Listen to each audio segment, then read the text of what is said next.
Salut à tous, c'est Théo et Thomas de Runpack. Aujourd'hui on est à Vannes pour une vidéo à la rencontre de. Et l'athlète aujourd'hui c'est Pierre-Ambroise Boss. C'est parti.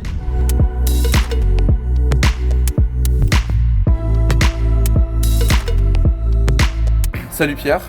Comment ça va? Ça va très bien et toi? Ça se voit, je te sens bien aujourd'hui là. Du coup on est à Vannes aujourd'hui, au stade Il semblerait. Carcado. Et pourquoi on est à Vannes? Parce qu'à Vannes il y a Tonton d'Or. Et c'est pour ça qu'on te rencontre aujourd'hui, pour parler de ton partenariat avec Tonton d'Or. Ils sont là les gars. Pourquoi ce partenariat atypique entre toi, Pierre-Ambroise Boss, et un magasin de running? Ça se voit très peu dans le milieu du sport de haut niveau. Non, Tonton d'Or c'est une histoire de copains avant tout. Je reprenais la saison, on était en novembre et c'est là que je rencontre Mylan en fait, quelques mois plus tard, en Guadeloupe. On avait prévu de faire un éco-jog, donc des pluggings qu'on est en train d'organiser de temps en temps. Et en fait, Mylan s'est proposé pour en fait, soutenir le projet et donner des t-shirts aux enfants qui allaient être avec nous. C'est des petits gars du NSS et tout. Et donc c'est là que j'ai fait la connaissance des tontons, quoi. En fait, l'idée, il a implanté une idée. C'est Inception, le gars, je te jure. Ouais, tu sais, si un jour tu veux discuter, nous, on est là, quoi. Pour tout.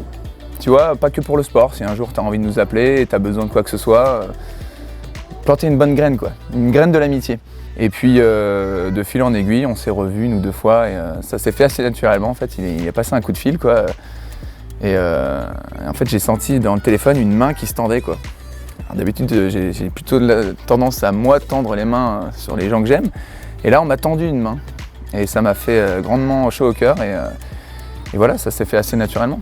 Ok. Et donc, c'est quoi l'avantage que tu en tires d'être en partenariat avec un magasin et pas une marque? Moi, j'accorde beaucoup d'importance à la liberté. Ça, je pense que les gens commencent à comprendre. Un petit peu les mains liées avec une marque dans le sens où, forcément, hein, tu as le côté sécurité, financier et autres. En plus, c'est flatteur, quoi.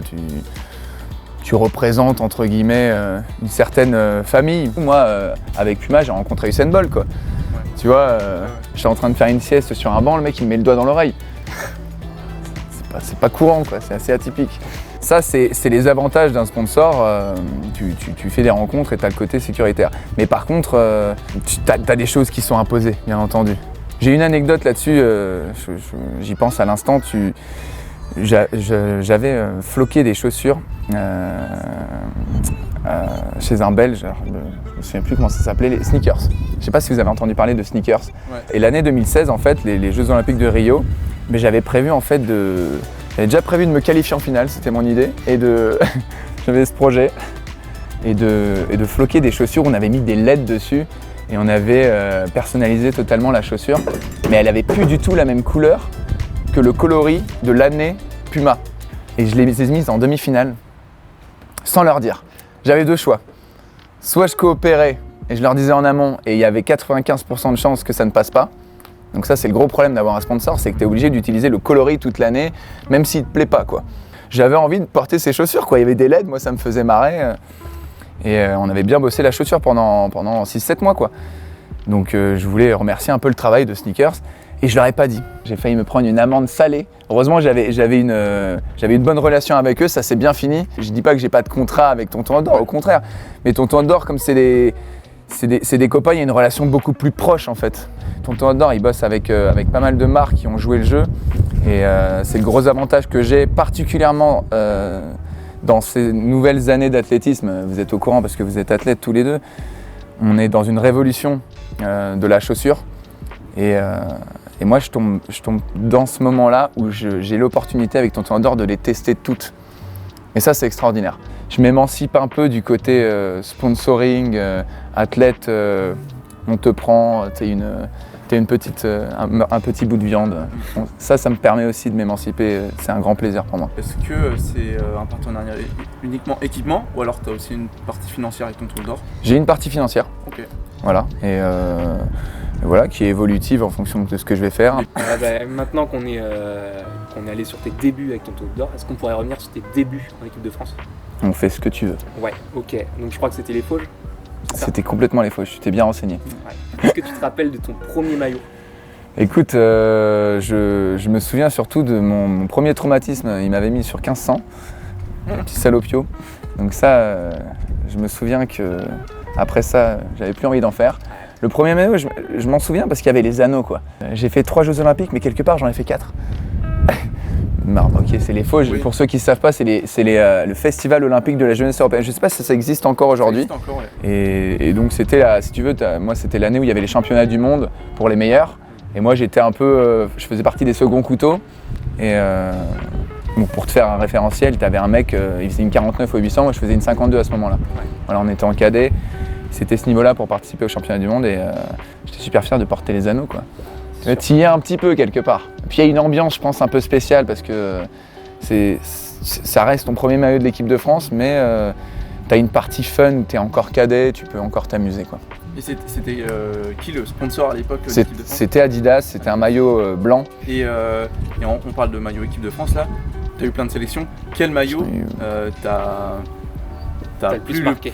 Ouais. Moi je suis pas celui qui a eu le plus de sélections, hein. Les Renaud Lavillenie et tout, ils en ont fait des... T'en as eu quand même. Ouais, non mais j'en ai eu quelques-unes, c'est vrai. Je dirais en 3, celui des Jeux en 2012. Ok. Blanc, avec des petits trucs rouges autour. Là je trouvais ça sympa, tu vois, parce qu'après c'est devenu bleu en fait tout le temps. Et moi j'aimais bien le coup de un peu tricolore, le truc, tu vois, on va savoir pourquoi. Le deuxième, je pense, alors étonnant parce que j'ai pas validé d'entrée de jeu, c'est Rio. Je sais pas si vous vous souvenez. Moi je portais une combi toute bleue, ouais. Et on aurait dit que je portais un sac à dos. Ça faisait des lanières noires. Ça vous parle, ce truc-là? Ouais, c'était un peu space et en fait, à retardement, je l'aimais bien. Et j'aimais, moi je pense que mon préféré c'est le Londres 2017 où tu sais il y a les petits triangles, un peu comme le maillot de la Croatie en je sais plus quelle année de Coupe du Monde là. Mais on s'est fait la réflexion, je me souviens avec Jimmy Vico et compagnie, on se disait mais attends, on est plus en France là, on est croate, c'est officiel. Maintenant qu'on a eu tes coups de cœur donc sur les maillots de l'équipe de France, est-ce qu'on peut revenir sur ton coup de cœur de cette année en termes d'équipement? Bah moi je porte Brooks, clairement sur les pointes. On a fait des tests, alors j'ai validé x1000 les New Balance et les... Je sais pas le nom des modèles, Speed quelque chose chez les New Balance. Et Brooks, c'est pareil, je me rappelle plus du nom de la chaussure. Voilà, vous êtes plus renseigné que moi. Et apparemment il y en a 6 en Europe qui portent ces chaussures, elles sont pas commercialisées, il me semble. Je veux pas dire de bêtises, Mylan, elles sont pas commercialisées? Ouais, elles commencent l'été prochain, tu vois. Donc c'est un privilège.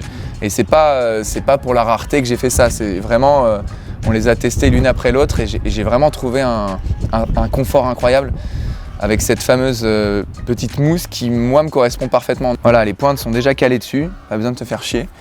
Non mais c'est vrai, en plus, je dis ça, mais c'est vrai. Ça se fait de plus en plus, ça. Mais il y a toujours, à un moment donné, tu sais, quand tu refais une ligne, machin, tu sens qu'il y a une pointe qui est en train de se barrer. Et ça, c'est chiant, moi, ça me le fait tout le temps. Et donc avec ça, déjà, t'as plus ce problème. Les différents modèles aujourd'hui, ils sont vraiment différents. Tu vois, t'as Nike, la Air Zoom là, on valide ou on valide pas, moi j'adore. Mais je trouve que c'est pas si stable que ça. Tu vois, t'as un côté où la bulle vraiment s'use en virage. Alors vraiment, au bout de quelques semaines, tu vois que la bulle est éclatée à gauche. Donc je valide sans valider, j'arrive pas à savoir lesquelles sont les plus performantes. En tout cas, c'est pas celle que j'ai choisie. Dès que j'ai mis les New Balance de l'année dernière, j'ai senti une énorme différence, tu vois. Pareil pour les Adidas, je les trouve superbes, mais je trouve qu'ils ont un peu abusé avec la mousse, quoi. C'est trop, quoi. Je suis d'accord. Enfin, pour moi, c'est de la triche. Ça aussi, hein, on va pas se mentir. Hein. Je pense qu'à terme, on va perdre le pied, il va se passer, il y aura des blessures. C'est du gadget exceptionnel. Tu vois, c'est un peu comme les combis de natation.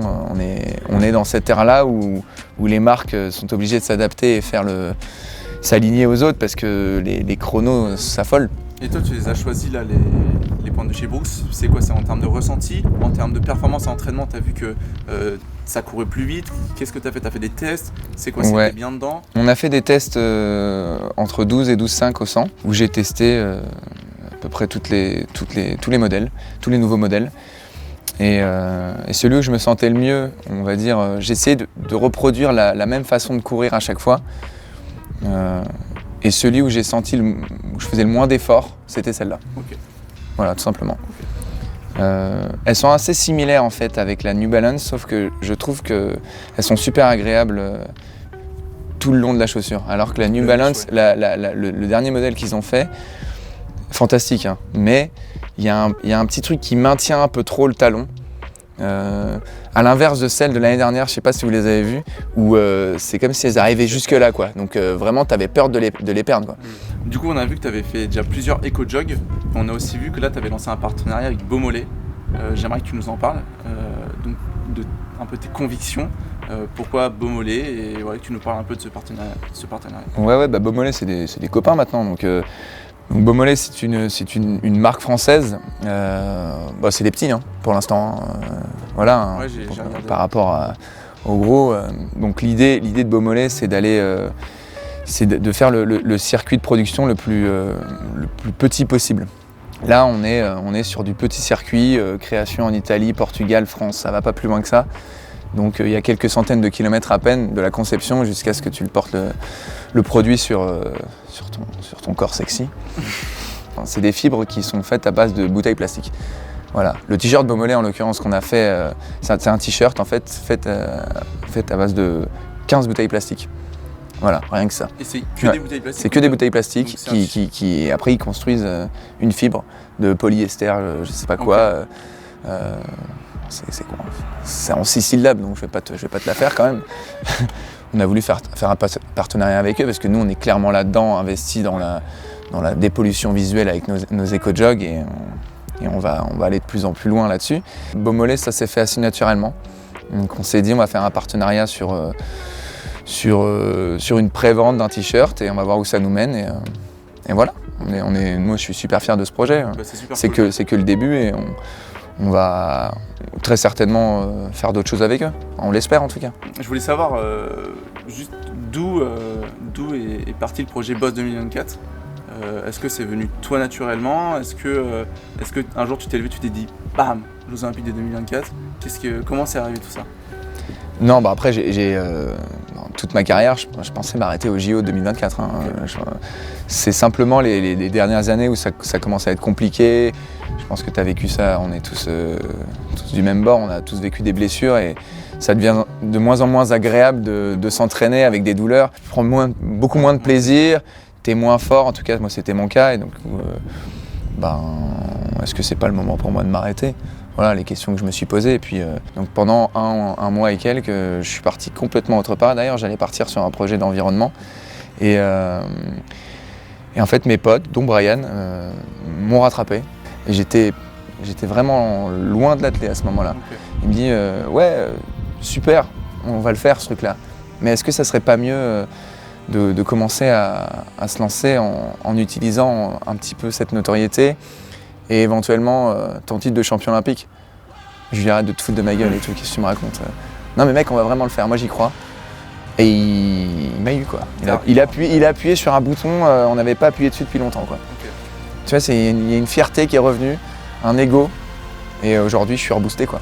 Et voilà, le fait que j'ai des gens autour de moi de vrais socles que j'avais pas pendant des années, je pense que c'est ça qui va me faire briller en 2024. Okay. Bah, c'est tout ce qu'on te souhaite. Bah, merci beaucoup Pierre. Ouais, merci à vous les gars. C'est bon, ça a claqué, ça me fait. Merci.